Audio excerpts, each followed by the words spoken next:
Hi guys, in today's quick tutorial video, I will be teaching you guys how you can easily connect your PS4 controller to your PS5. So the first step you need to do is go to settings on your PS5. Now you need to scroll all the way to the bottom. As you can see, accessories is here. You need to click on it and click on Bluetooth accessories. Now, as you can see, DualSense 4 wireless controller is here. Now, you need to click X.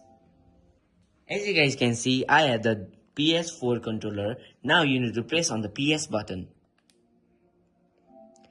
As you can see, this pop-up shows when you press on this and you need to click X. To take over the PS4 controller, you need to hold the PS button.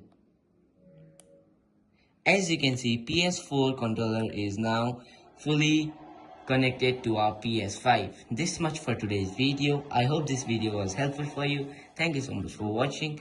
Bye.